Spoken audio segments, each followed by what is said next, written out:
Hi,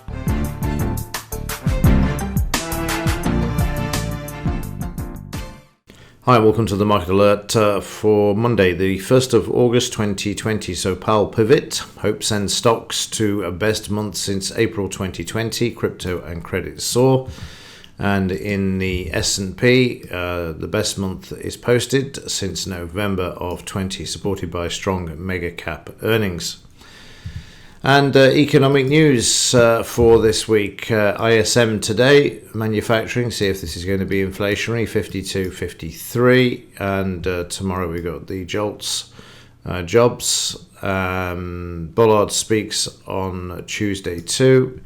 Wednesday, I'm just looking for major impact news items, ISM services. And then Thursday, Bank of England interest rates there you can see to increase by a quarter. Actually, it's 0.5% from 1.25 to 1.75. That'll be interesting. Bailey will be speaking at 12:30. We've got another FOMC Mester speaking on Thursday as well. And it's non-farm payroll week already. Blimey. Forecast to have only created 250,000 jobs as to the previous month, where 372,000 jobs were created. Interesting. Blimey, these months soon go, don't they? Wow. Gold-silver ratio fallen off a cliff, but support coming in there now as the market's just above $20 for silver. Expect a bit of a pullback to start in this week. Okay, let's move on. Have a look at the markets, and we'll kick off with the Dow as we normally do. So in the Dow daily, we can see the market higher on Friday, trading through the 78 and just below the 89% retracement. Market down on the overnight.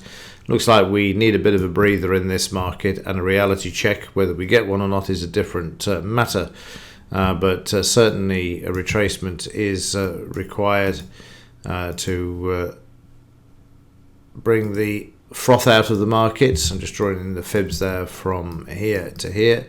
You'll see that the 38 ties in with the 5-bar moving average there, and that would be the first target, apart from of course the low of Friday's bar, which we'll look at in more detail now. There's the low. It's just actually there, it is there. So that's crucial. The market is currently below the DP and the 20-bar moving average, but just trying to hold there and bring the market back. Anything on the upside, if the market does continue with the madness, then these are the upside targets to Friday's high. And on the downside, we've got the low there, not the low, sorry, the 50 EMA. And then the first downside target will be here, which again, that 50 EMA ties in with the 78% retracement. And if this is taken out, or the 89 is taken out, and the S1, then we've got the low, which is important. And then as we head towards the low, you will also have these areas of resistance as well.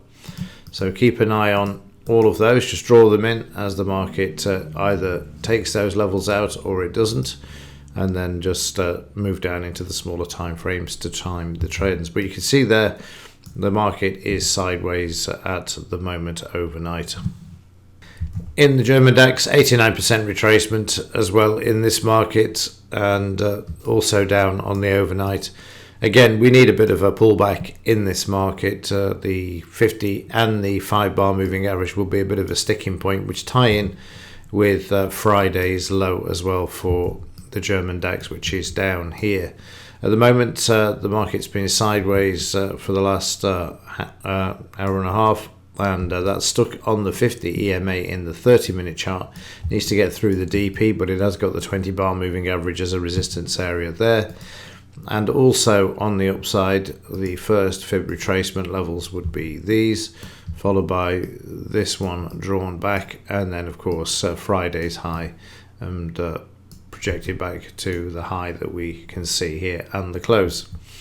If the market breaks the lower side of this market, the 50 EMA, then we've got the S1 and the low, and all I will do is just draw in these levels again like so, and then just remove the ones that I don't want. And then as the market, or if the market makes its way down, then I'll just keep doing this until I've got the bigger picture with the fibs drawn in to the low of Friday. But we're oversold already, so there's a prospect that we could actually see a bit of a bounce come 7 a.m. In the 5-minute chart for Friday, it was choppy.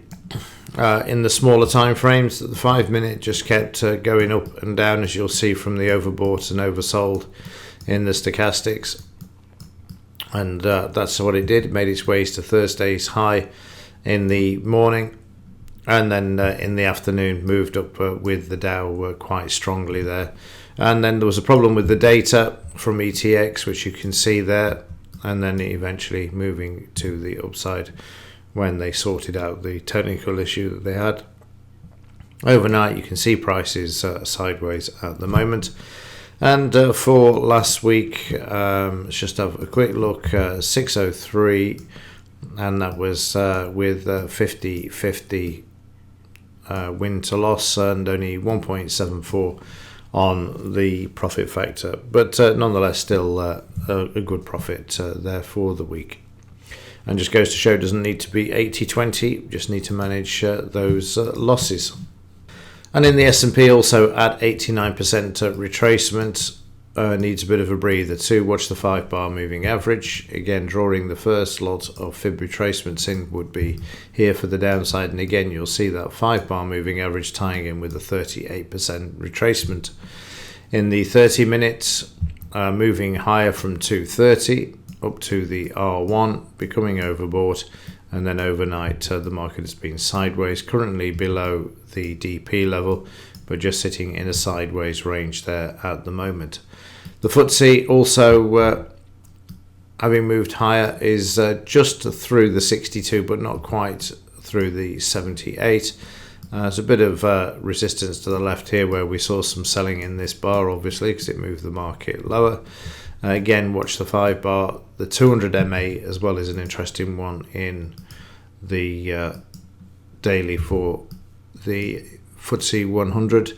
This time the 38% and 50 show the 5-bar moving average, and then 62% retracement for the 200 MA, which is interesting because obviously 62 is the golden ratio there.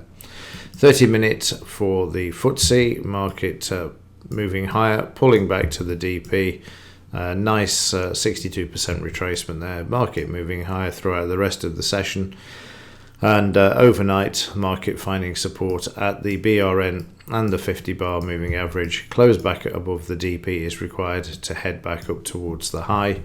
Failure to do this will see the market moving to the downside already through the 38, 50, 62, 78 and 89, 78 tying in with the S1 there. And then of course you've got the low, which also sees the 200 MA there as a major support for the FTSE. So if it drops 50 points, this is going to be a crucial area for the market to bounce off. And in the currencies, demand for Friday for the yen, and also trading back to 89% retracement, finding a bit of support overnight with the 30-minute chart showing a cluster of volume at the 89% in the daily chart. And we're also at Friday's low, where the market is also seeing a bit of support there at the moment.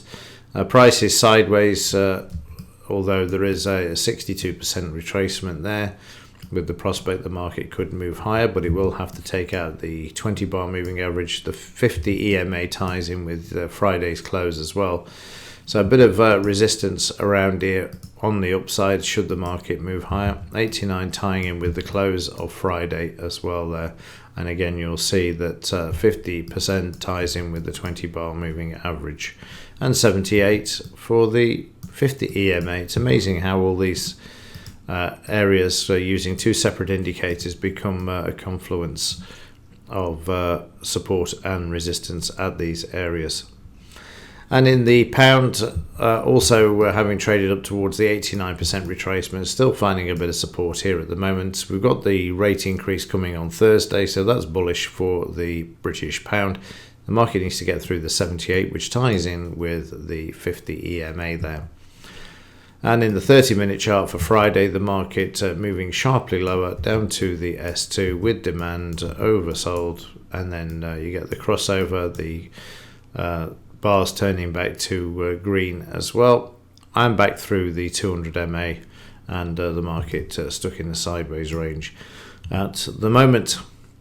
And finally, in the metals, silver allowed to move up with a far less bigger move on Friday, trading up to that 50 EMA, which is around the 62% retracement, where you can see the market's currently got some resistance and is moving lower. We're due for a pullback in this market. For me, the pivot isn't going to happen yet, and therefore this was likely to be moved lower. 38% retracement. It is also the 5-bar EMA there in the shorter term swing to the downside.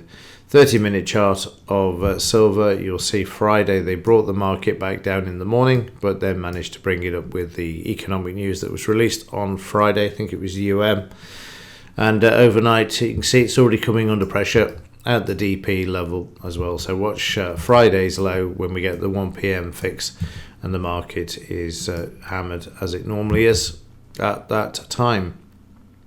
62% retracement for gold, and also overbought, crossover on the stochastics. Like silver, the pivot isn't going to come just yet, so this is going to be moved back to the downside. A bit of a dead cat bounce going on in the metals market at the moment. And also you'll see the US dollar having, if I go to the daily, finding a bit of support now. If I just draw this in for you, we've got that support there. Again, if we just move this over, you'll see that 78 and 62 in between there as well. We've got the 50 EMA, but Friday's low is holding at the moment for the dollar index there as well. Okay, that will kick off Monday's market roundup. Let's see what happens during today. Like I say, it's not too much as any of the manufacturing numbers today. Let's just have a quick look. ISM manufacturing, they're out at 3 p.m, so nothing until then. Okay, that's it for this one. As ever, thanks for watching. See you in the next one.